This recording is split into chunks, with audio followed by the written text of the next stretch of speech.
আপনার আমার নবীজি হযরত আপনার কি নাম হযরতে উম্মে খানের বাড়িতে বিছানায় শুয়ে আছেন।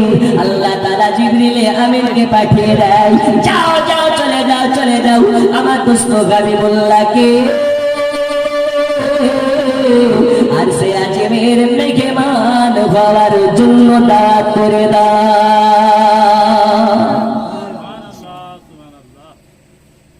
মুসা আপনি করে দেখা পাই না, আর আপনার আমার নবী না আপনি আল্লাহ দিদার পান। জোরে বলুন। আচ্ছা, আপনাদের আকীদা সম্পর্কে আমি জানতে চাই। আমার নবী আপনার নবী আল্লাহ দিদার করেছিলেন, মিরাজ করেছিলেন, বাস্তবে না স্বপ্নে? আর একটু জোরে, বাস্তবে না স্বপ্নে? এটাই আমাদের আকীদা। বন্ধুরে আমার সোনা মানে দয়াল নবীজি এই ইসলামের জন্য কতই না কষ্ট করেছে। একদিন একদা ইসলামের বাণী প্রচারের জন্য, কলেমার বাণী প্রচারের জন্য এর কাছে ওর কাছে যায়, যার কাছে নবী আমার যায় তার কাছ থেকে অপমান হয়ে যায়। আল্লাহর হাবিবকে অপমান করে তাড়িয়ে দেয়, উঁচু নিচু কথা বলে তাড়িয়ে দেয়। এজন্য রাসূল পাক সাল্লাল্লাহু আলাইহি ওয়াসাল্লাম চোখের পানি ফেলে আর আল্লাহর কাছে আপনার কিনা কান্না করে রোনাজারি করে, ওগো আমার আল্লাহ, আল্লাহ আপনি আমাকে ধৈর্য ক্ষমতা দিন আর এরকম ভাবে ইসলামের পেগাম প্রচার করার তৌফিক দিন। বন্ধুরে আমার সোনা মানিকেরা, আল্লাহর হাবিব সাল্লাল্লাহু আলাইহি ওয়াসাল্লাম যার কাছে যায় নবীকে সে অপমান করে তাড়িয়ে দেয়। রাসূল পাক সাল্লাল্লাহু আলাইহি ওয়াসাল্লাম সকাল থেকে নিয়ে সন্ধ্যা পর্যন্ত কারো কাছে ইসলামের কলেমা পড়াতে পারে নাই, কারো কাছে ইসলামের দাওয়াত নিয়ে যেতে পারে নাই। রাতের বেলা হয়ে গেছে, উম্মে খানের বাড়িতে নবী আমার চলে গেলেন। উম্মে খানিকে বলে, উম্মে খানি আজ রাতটাকে তোমার বাড়িতে কাটাতে পারি? উম্মে খানি বলে, ইয়া রাসূলুল্লাহ, ইয়া হাবিবাল্লাহ নবীজি, একটা রাত কেন, যদি আমার বাড়িতে সারাটা জিন্দেগি থাকতে চান আপনার জন্য আমি কুরবান করে দেব, আপনার জন্য আমি দিয়ে দেব। শুধু আমার বাড়ি নয়, বাড়ি নয়, বাড়ি নয়, প্রয়োজন হলে আপনার কদম তলাতে আমি উম্মে খানি নিজেও কুরবান হয়ে যেতে পারি।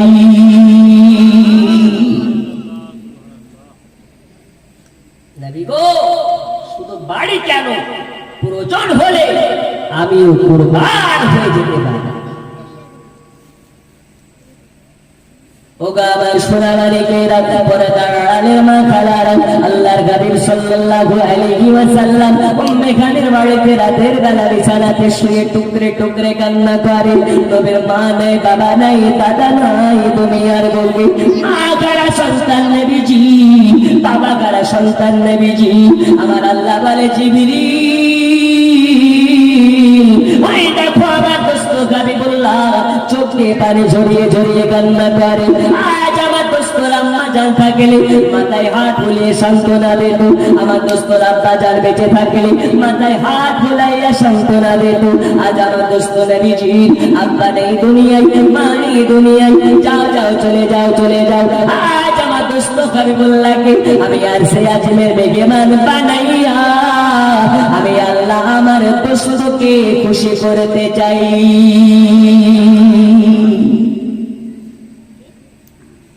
নবীর মন খারাপের জন্য আল্লাহ জিবরিলকে পাঠাচ্ছে।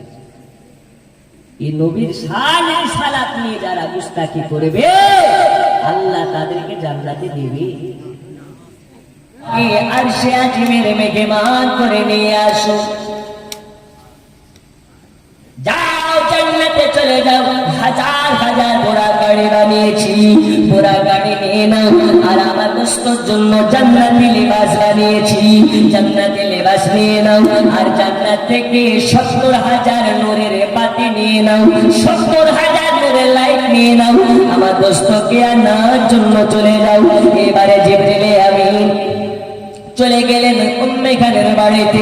যাওয়ার পরে আপনার কি না, উম্মে খানের বাড়ির ছাদে আল্লাহর দেওয়া 600 খানা ডানার মধ্যে থেকে একটি ডানা না দিয়ে একটু আপনার কেনা ঠেকিয়েছে, অটোমেটিক দরওয়াজা হয়ে গেল, অটোমেটিক আপনার কেনা খুলে গেল। উম্মে গানের বাড়িতে প্রবেশ করলেন জিবরিল আমিন। যাওয়ার পরে দেখতে পাই আল্লাহর নবী সাল্লাল্লাহু আলাইহি ওয়াসাল্লাম আপনার কিনা আরাম ফরমাচ্ছেন, ঘুমিয়ে আছেন, নিদ্রা অবস্থায় আছেন। ওই সময় জিবরিল আমিন আপনার কিনা ভেবে পাইল এখন নবীকে জাগায় কেমন করে, এখন নবীকে ডাকে কেমন করে। নবীকে ডাকার মতন তো আমি ভাষা জানি না, নবীকে ডাকার মতন তো আমি ল্যাঙ্গুয়েজ জানি না, নবীকে ডাকার মতন তো আমি ভাষা জানি না। এখন যদি নবীকে ডাকতে গিয়ে কোন রকম ভাবে বেয়াদবি হয়ে যায়, এখন যদি নবীকে ডাকতে গিয়ে কোন রকম ভাবে গোস্তাকি হয়ে যায়, নবী যাতে বেজার আল্লাহ তাআলা তাতে বেজার। আর নবী যদি বেজার হয়ে যায় আমি জিবরিল আমিন আমার জীবন বরবাদ হয়ে যাবে।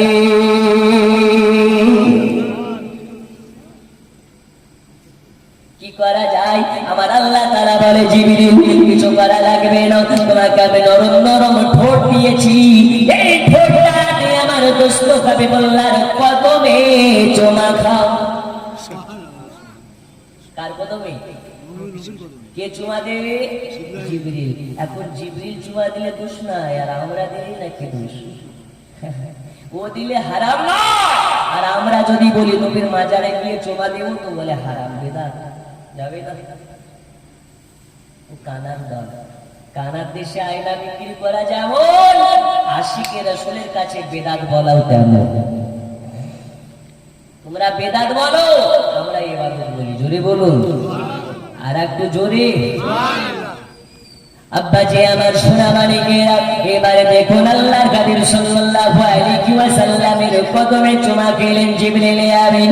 দয়াল নবী আমার জাগ্রত হইয়া বসে গেলেন, বলে আখি জিবরিল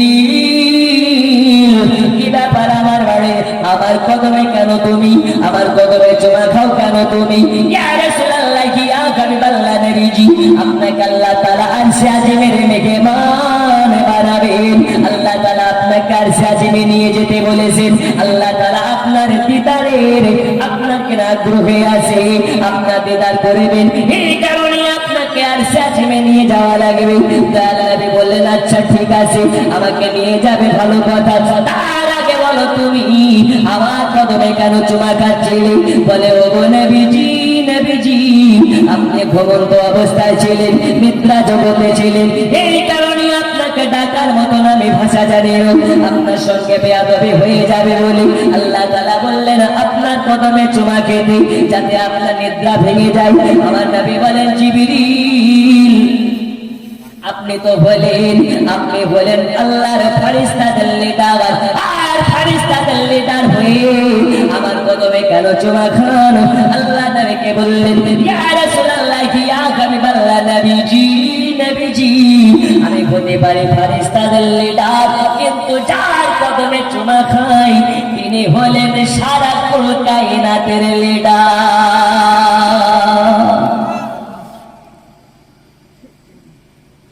এজন্য আজ আমি ধন্য হয়ে গেলাম নবী গো, আপনার কদমে চুমা খেয়ে আমি জিবরিল আমার মনের স্বাদ মিটে গেছে। জোরে বলুন সুবহানাল্লাহ, আর একটু জোরে সুবহানাল্লাহ। আল্লাহ আমাদের সকলকে মদিনা গিয়ে নবীর মাজার শরীফে চুমু খাওয়ার তৌফিক আতা করুন। বন্ধু আমার সোনা মালিকেরা, শুধু তাই নয়, আল্লাহ নবী সাল্লাল্লাহু আলাইহি ওয়াসাল্লাম বলে আখি জিবরিল আমি তো আরশে আজিমে যে যাব না, আমি আমার উম্মতকে ছেড়ে কোথাও যেতে চাই না। আল্লাহ পাক আল্লাহ তাআলা নবীকে নিয়ে যেতে বলেছেন। জিবরিল আমিন বলে ইয়া রাসূলুল্লাহ ইয়া হাবিবাল্লাহ নবীজি আপনাকে আল্লাহ তাআলা নিয়ে যেতে বলেছেন। আরশে আজিমে নিয়ে যাওয়ার পরে আল্লাহ আপনাকে দেখা দেবেন, আল্লাহ আপনাকে দিদার দেবেন। যে আল্লাহর সঙ্গে দিদার করার জন্য আল্লাহর একজন পয়গম্বর হযরত মুসা কালিমুল্লাহ কতই না আবেদন করেছেন, কতই না আপিল করেছেন, আল্লাহ তাকে দেখা দেয়নি। আর আপনি বিনা আপিলে আল্লাহর দিদার পাচ্ছেন নবীজি, আপনি কেন যাবেন না?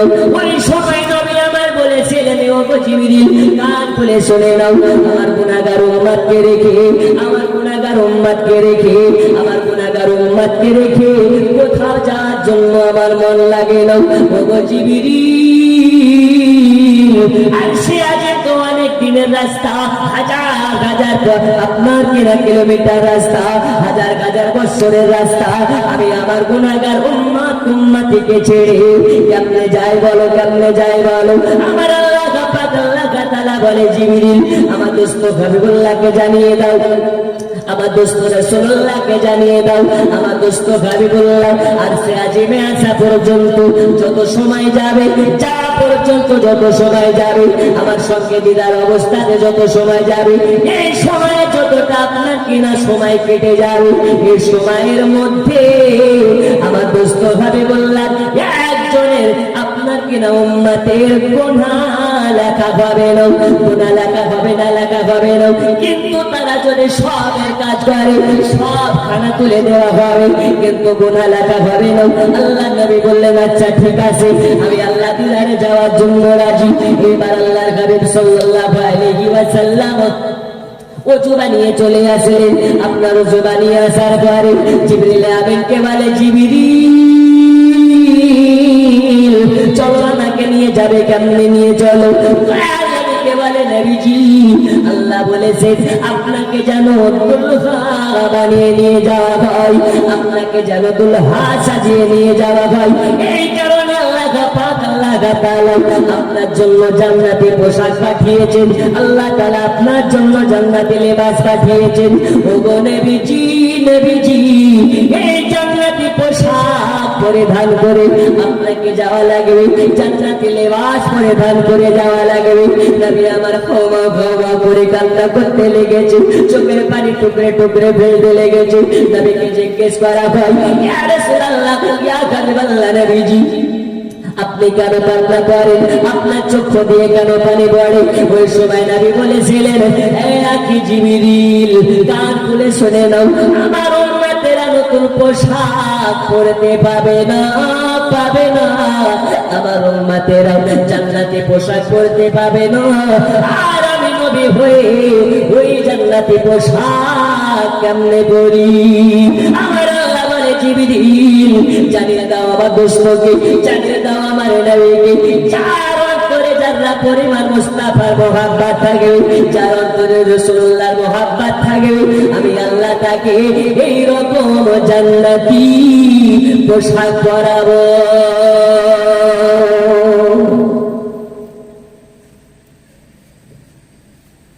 তাহলে ওই জান্নাতি পোশাক পরার জন্য নামাজ পড়তে হয়, রোজা করতে হয়, হজ করতে হয়, মিথ্যা ছেড়ে দিতে হয়। আমরা কি করতে পারি নাকি? মুখে বলি আমরা নবীর পাগল দিওয়ানা, হুজুর নামাজ রোজা কিছুই লাগে না, ঠিক না?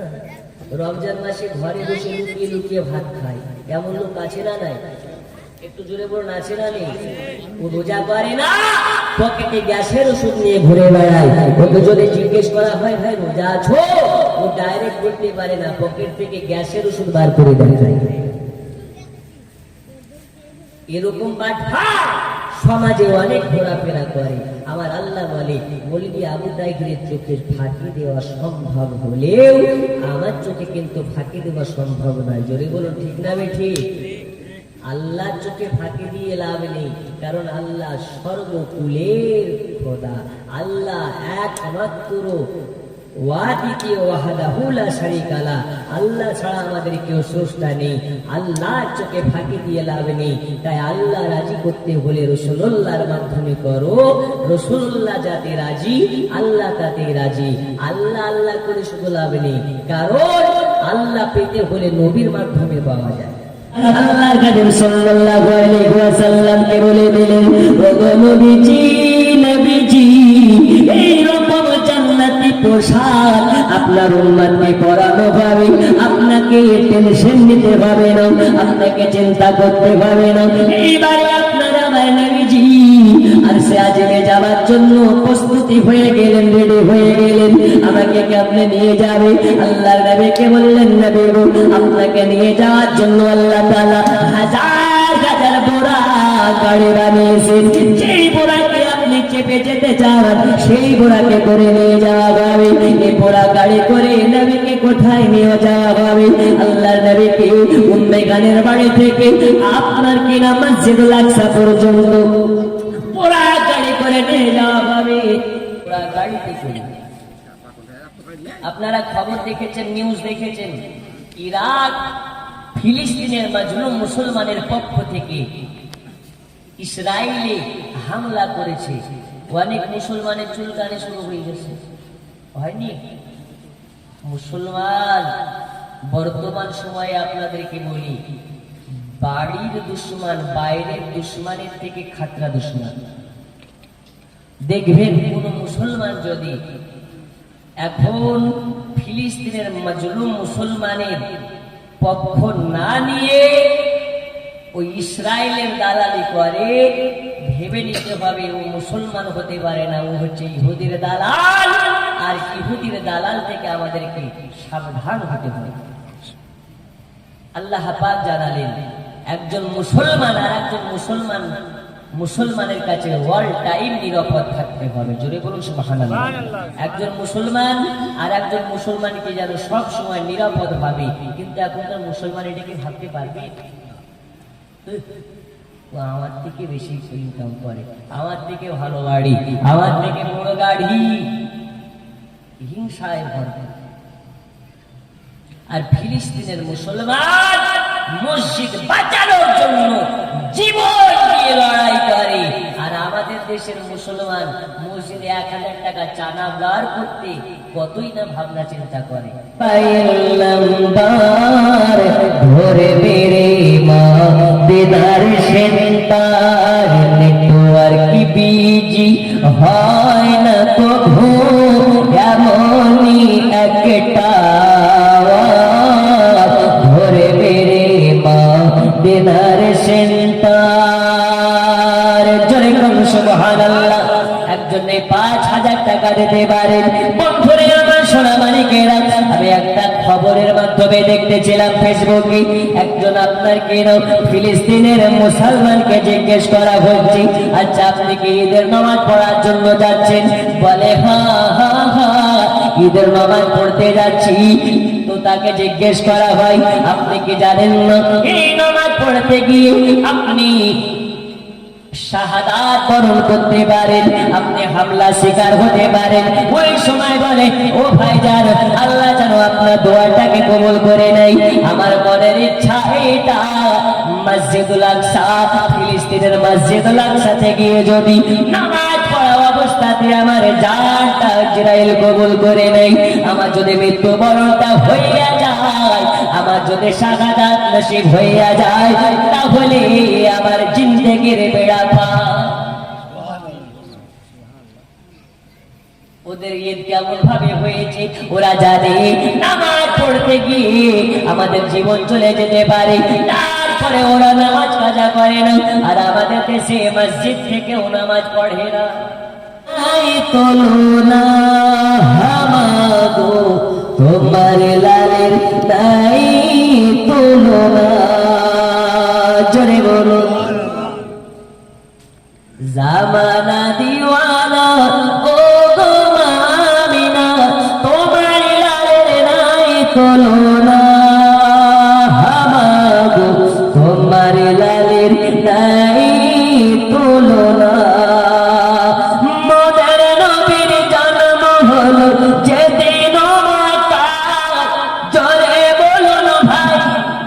কখনো দিও না মায়ের দিলেতে ব্যথা, কখনো দিও না, কখনো দিও না।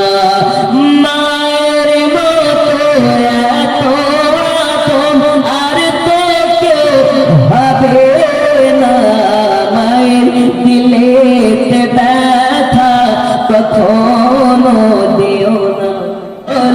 যেদিন শুকনো গাছে ফুল ফুটিল মরু সাগরায়, নবীর এক ইশারা কাছে সে সারা জানাই। নবীর এক ইশারা কাছে সে সালাম জানাই আসমানের ওই চাঁদ জাগার খেয়েছি সকাল থেকে সন্ধ্যা একবারে দেখা দাও যদি স্বপ্নে রাত্রি বেলা হাসি মুখে পরাব তোমার হাজার ফুলের মালা পড়িয়া রাসূলুল্লাহ ইয়া হাবিবাল্লাহ মুহাব্বত ইয়া রাসূলুল্লাহ ইয়া হাবিবাল্লাহ। কোথায়? মসজিদুল আকসা। ওখানে যাওয়ার পরে নবী আমার দেখছেন গোটা মসজিদে মুসল্লিতে ভরপুর। আচ্ছা ওই মুসল্লিগুলো কি আপনাদের কি গ্রামের নাম? কালীনগরের মুসল্লি নাকি বৈষ্ণবনগরের মুসল্লি, মালদার মুসল্লি না, ওরা হচ্ছে একজন আল্লাহর পয়গম্বর। জোরে বলুন 1,24,000 পয়গম্বর নামাজের লাইনে দাঁড়িয়ে আছে। একটি জায়গা ফাঁকা যেখানে ইমাম সাহেব দাঁড়িয়ে নামাজ পড়েন। নূর নবী আমার পৌঁছে গেছেন। জিবরিল আমিনকে বলে জিবরিল সব জায়গা বুক হয়ে গেছে, এই জায়গাটা কেন ফাঁকা? বলে ইয়া রাসূলুল্লাহ ইয়া হাবিবাল্লাহ নবী গো, এই জায়গাতে আজকে ইমাম হবে যিনি, ওইখানে দাঁড়াবে তিনি। নবী আমার বলে কে তিনি হবে, কে দাঁড়াবে? তাকে আমি দেখতে চাই। আমাদের আদি পিতা আদম সফিউল্লাহ হবে নাকি মুসা কালিমুল্লাহ খিলাতে হে মুস্তাফা रोजी खुदा ने दी है खिलाते हैं मुस्तफा रोजी खुदा ने दी है खिलाते हैं मुस्तफा दुनिया है खुदा की चलाते हैं मुस्तफा जरे बोलो दुनिया है खुदा की चलाते हैं मुस्तफा। বন্ধুরে আমার সোনামানিকেরা, আমি আপনাদেরকে বলতেছিলাম নবী আমার দেখতে পায় গোটা মসজিদে নামাজিতে ভরপুর। আল্লাহ নবী বলে জিবরিল এই ফাঁকা জায়গা থেকে দাঁড়াবে। বলে ইয়া রাসূলুল্লাহ ইয়া হাবিবাল্লাহ আজ এই জামাতের ইমাম হবে যিনি, আজকে উনি দাঁড়াবেন সেইখানে। বলে কে দাঁড়াবে? বলে ইয়া রাসূলুল্লাহ ইয়া নবী আল্লাহ হুজুর আজকের এই জামাতের ইমাম হওয়ার যোগ্য ব্যক্তি একমাত্র আপনি, আপনি ছাড়া আজকের এই জামাতের ইমাম অন্য কেউ হতে পারে না। আমার সোনা মানিকেরা, যে আমার এবার 1,24,000 পয়গম্বরকে পেছনে নিয়ে নামাজ পড়ালেন, জামাতের সহিত নামাজ পড়ালেন। এই কারণে আমরা বলি ইমামুল আম্বিয়া নবী, ইমামুল আম্বিয়া, ইমামুল পয়গম্বর নবী, সব নবীর ইমাম যিনি, আখের জামানার পয়গম্বর হলেন তিনি।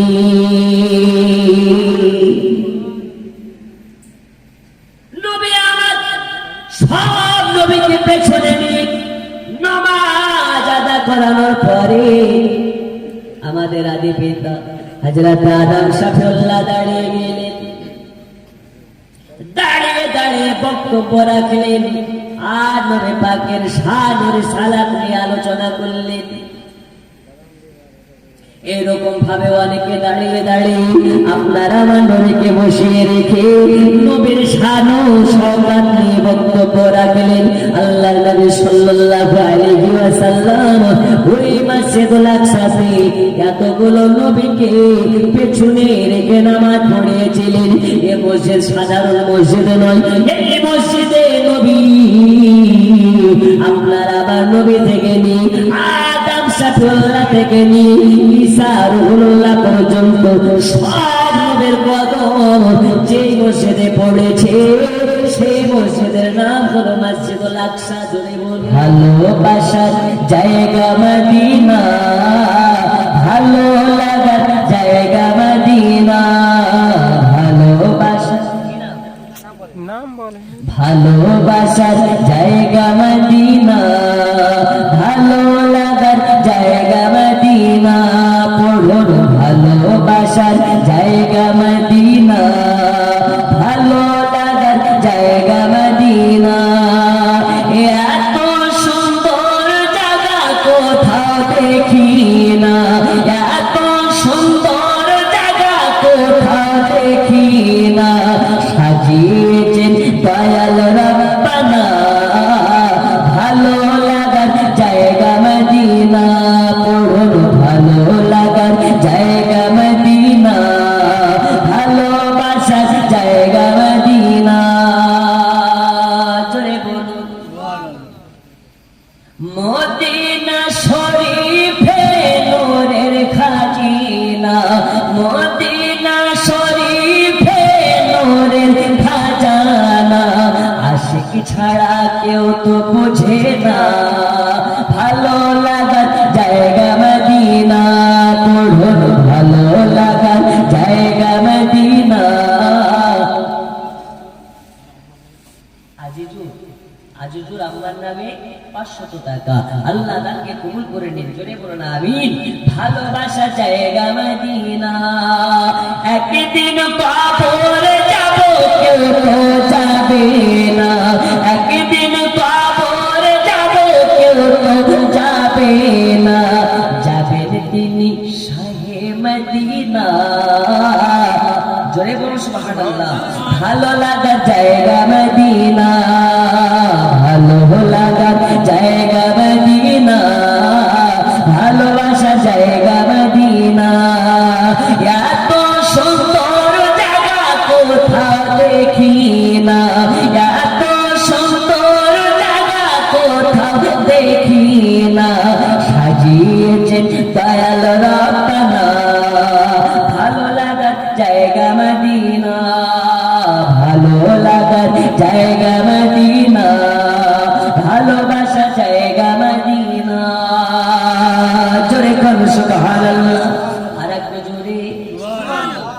বন্ধুরে আমার সোনা মালিকেরা, আমি আপনাদেরকে বলতেছিলাম আল্লাহর নবী সাল্লাল্লাহু আলাইহি ওয়াসাল্লাম এবার আরশে আজিমে গেলেন। অনেক লম্বা ঘটনা, 10 মিনিটে 2 ঘন্টার ওয়াজ কমপ্লিট করতেছি। আল্লাহর নবীকে এবার নিয়ে আরশে আজিমে যাচ্ছিলেন হযরতে জিবরিল আমিন। আচ্ছা বলছিলাম না যে নবীকে বোরাকে করে শুধু উম্মে হানির বাড়ি পর্যন্ত নিয়ে গেছে। তারপরে নবী কিসে গেলেন? তখন কি জাহাজ ছিল, রকেট ছিল, হেলিকপ্টার ছিল? কিছু ছিল না। গেলেন কিসে? আমিরুল নামে 1000 টাকা বাকি, আল্লাহ তাকে কবুল করে নিন। কোথায় বাড়ি? গ্রামে। আচ্ছা আল্লাহ তাকে কবুল করুন। কিসে গেলেন? আল্লাহর নবী 4টি জিনিসে সফর করেছিলেন। কয়টাতে? আচ্ছা আচ্ছা, আল্লাহ তাকে কবুল করুন। সবার জন্য দোয়া করুন। কি নাম? খায়রুল ইসলাম সাহেব, আল্লাহ তিনি অসুস্থ, সুস্থ বানিয়ে দিন। আল্লাহ তাআলা তানার হাবিবের ওয়াসিলাতে শিফায়ে নূর দান করুন। আল্লাহ তাআলা সমস্ত উম্মতে মুহাম্মাদীকে ইশকে রাসূল পাকের জাম পান করান। জোরে বানাবেন। আরেকটু জোরে আমিন।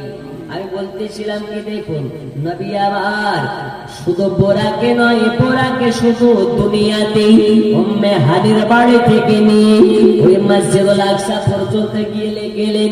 তারপরে নবী আমার 3টি জিনিসের উপরে সফর করেছিলেন। জানা হয়েছে? 500 করে 3 জন দান বলে দিই হবে। 3 জন 500 করে দেন। ওই 3টা জিনিসে কিসে কিসে নবী আমার গেলেন হবে। একজন দেন, একটা বলে দিই। বোরাক তো হয়ে গেছে। বোরাক শুধু উম্মে হানির বাড়ি থেকে মসজিদুল আকসা পর্যন্ত, তারপরে ঈদ কাজ শেষ, তারপরে গেলেন কিসে? আচ্ছা এখন যদি কেউ সৌদি যাবো বলে, ডাইরেক্ট এখান থেকে গাড়ি পাওয়া যায়? কোথায় যাওয়া লাগে? ফার্স্টে কালিয়াচক, কালিয়াচক থেকে ট্রেনে করে হয় কলকাতা, না হলে মুম্বাই, না হলে দিল্লি, ওইখান থেকে আবার কোথাও ল্যান্ড হয়, ওখান থেকে আবার উঠে যায়, অনেকবার গাড়ি চেঞ্জ করা লাগে, ঠিক কিনা? তো ঠিক নবী আবার আরো 3টি সাওয়ারিতে সফর করেছিলেন, সাওয়ার হয়েছিলেন। ওই 3টা কি একটু বলে, 3টি কিসে কিসে গিয়েছে? 3 জন 500 করে দেবেন ইনশাআল্লাহ বলবো। আল্লাহর নবী সাল্লাল্লাহু আলাইহি ওয়াসাল্লামকে জিবরিল আমিন নিয়ে গেলেন, যেতে যেতে যেতে যেতে সিদরাতুল মুনতাহা অতিক্রম করে পার করে গেলেন। হঠাৎ যেন জিবরিল দাঁড়িয়ে গেছে। এই জিবরিল কি দাম বাজাও না কেন? ইয়া রাসূলুল্লাহ, ইয়া হাবিবাল্লাহ, নবীজি, দয়াল নবী আমার বলে, জিবরিল কি হলো তোমার? বলে, ইয়া রাসূলুল্লাহ, ইয়া হাবিবাল্লাহ, নবী গো, আর এক কদম আমি আগে যাব না, যাব না, যাব না, যাব না, যাব না। আর এক কদম যদি আমি আগে যাই, আল্লাহর দেওয়া 600 টাকা পুড়ে ছারখার হইয়া যাবে। নবী আমার বলে, জিবরিল যাবি, তোমার যাওয়া যেখানে শেষ, আমি নবী ওইখানে আমার যা শুরু। এ নবী কোন নবী? শোনা মালিকেরা আমার বোঝা গেল, জিবরিল আমিন যেখানে যেতে পারেন, আদম সাফুল্লাহ যেখানে যেতে পারেন, মুসা কালিমুল্লাহ যেখানে যেতে পারেন, অন্যান্য পয়গম্বরেরা যেখানে যেতে পারেন, ওইখানে আপনার আমার নবীজি গিয়েছে। আরো জোরে বলুন মারহাবা।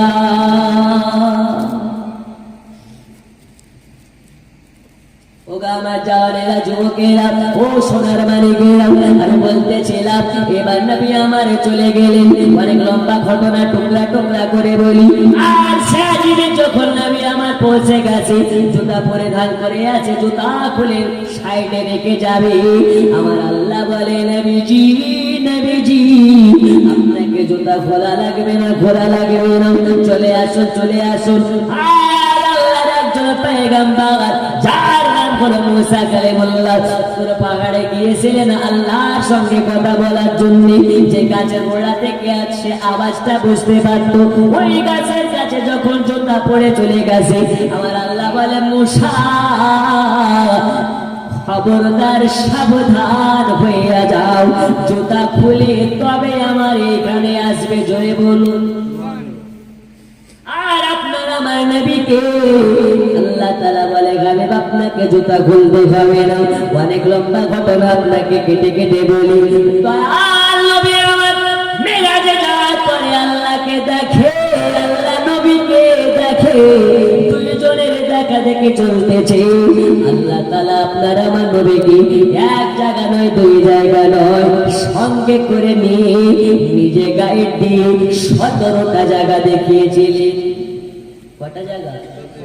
আর একটু জোরে, কটা জায়গা? 17টা জায়গা। যেই জায়গাগুলো আল্লাহ ছাড়া কেউ দেখে নাই, আল্লাহ ভালোবেসে তার দোস্ত হাবিবুল্লাহকে দেখিয়েছে।